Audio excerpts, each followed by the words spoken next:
네, 안녕하셨습니까? 김 선생의 서울 이야기를 진행하는 강사 김효가 되겠습니다. 이번 시간에는 도성 제1의 다리 광통교에 대해서 말씀드리도록 하겠습니다.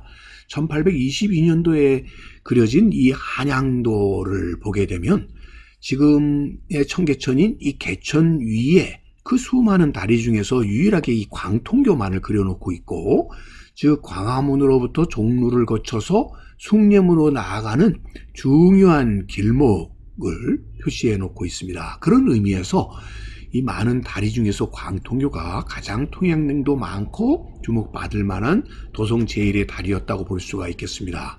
광통교라는 것은 광통방에 위치했기 때문에 붙여진 이름이 되겠고요. 별칭으로서 육교라고도 불렸는데, 이것은 가장 동쪽에 있었던 오간수문으로부터 서쪽으로 6번째 다리라는 의미가 되겠습니다. 특히 이 지역에 종로 중심으로 시전들이 많이 포진하고 있었기 때문에 통행량이 당연히 많을 수밖에 없었고, 특히 매년 정월 보름 등에는 다리밟기들과 같은 민속놀이들이 행해졌을 때 사람들이 가장 많이 찾는 다리 또한 광통교였다라고 볼 수가 있겠습니다. 자, 한양도를 더 확대해 보면 개천이 그려져 있고요. 여기에 광통교라는 표시와 더불어 이것이 숭례문으로 나아가는 길이라는 것을 확인해 볼 수가 있겠습니다. 자, 그러다 보니까 이 광통교 일대에는 이 시전상인들이 많이 거주를 했고요. 또 이와 더불어 기술적인 중인들도 거주를 했는데, 한양 도성 내에서는 가장 중심이 되는 곳이다 보니까 이들을 뭉뚱그려 하나의 중앙에 사는, 그래서 중인이라고 하는 하나의 통칭이 나오게 되었던 것도 바로 이런 위치적인 것과 관련이 깊다라고 보시면 되겠고, 그 중심에 광통교가 있었다라고 보시면 되겠습니다. 자, 이렇게 광통교를 중심으로 하는 다양한 시전, 즉 국가에서 운영한 행랑채에서 상행위가 이루어지고 있는 이런 특허 상인들의 상권이 크게 형성이 되게 되다 보니까 처음에는 흙다리로 만들어졌던 것이 태종 10년에 오게 되면 돌다리로 개축을 하게 됐고요. 특히 이 시기에 이 석축에 들어가는 이 석재들을 신덕왕후의 능인 정능의 신장석과 성물들을 사용했다는 기록들이 남게 되었고요.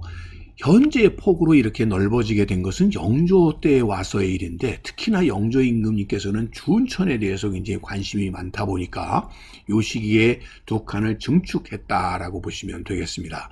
광통교가 본격적으로 훼손되기 시작하는 계기는 바로 이 전차의 운행과 관련이 깊은데, 일제강점기에 들어서게 되면서 전차 선로가 복선화되게 되고, 바로 이런 과정 속에서 결국 전차가 광통교 위로 다니기 시작하게 되었고, 1958년에 청계천이 복개가 되기 시작하면서 결국 길 아래로 모습을 감추게 되었다가 2005년에 와서야 청계천이 복원되면서 광통교를 다시 볼 수 있게 된 것입니다.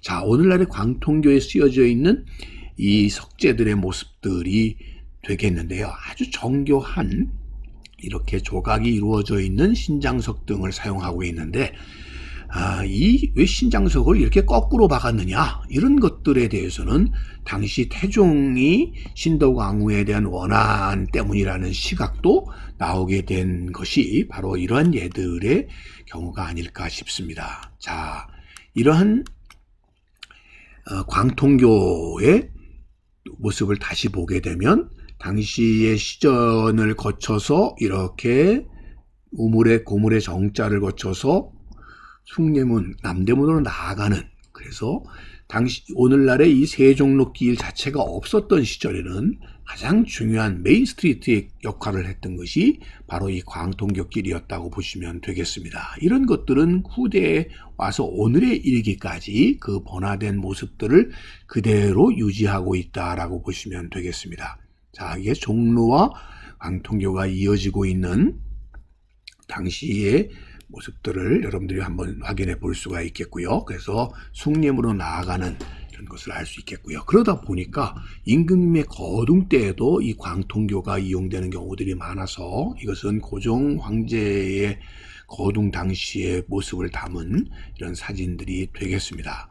자, 특히 정월 대보름날에 다리밟기의 명소로도 성황을 이루었다는데, 이 다리밟기를 하면 뭐 1년 내내 다리에 병이 나지 않는다라고 하는 민속 신앙들이 이런 민속놀이로 이어졌고, 그러다 보니까 이 정월 대보름날만 되면 저녁에 통행 금지가 풀려서 장안의 남녀들이 몰려들게 마련이었는데, 많은 다리 중에서도 특히 광통교가 가장 사람들이 모였다라고 보시면 되겠습니다. 오계주의 상원 야외도라는 그림을 이렇게 재현해놓은 것을 보면 달맞이도 하면서 또 곳곳에서 이렇게 광통교의 횃불을 밝히고 사람들이 밤의 풍광들을 즐기던 모습들을 이 그림을 통해서 확인해 볼 수가 있겠습니다.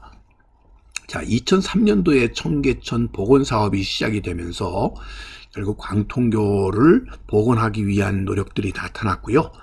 그래서 이 복원 과정에서 위치가 좀 바뀌어서 상류 쪽으로 155m가 이동한 현재의 위치에 복원하게 되었다라고 보시면 되겠습니다. 자, 당시에 청계천이 복개되기 시작할 때 모습이 되겠고요. 그러다 보니까 이제 다리들이 다 이 복개면 밑으로 다 들어가게 되었고요. 일부 이런 엄지 기둥 같은 것들이 따로 보관이 되었다가 이것을 그대로 사용해서 오늘날 광통교가 복원되게 되었다라고 보시면 되겠습니다. 자, 그래서 오늘의 광통교의 모습이 되겠고요. 원래 자리보다는 그래서 이 광화문 쪽, 세종로 쪽에 더 가깝게 재현이 되었다라고 보시면 되겠습니다. 오늘은 청계천의 중요한 제일 꽃피는 다리로 볼 수 있는 광통교에 대해서 꽃밭을 가꾸는 김 선생이 전해드렸습니다.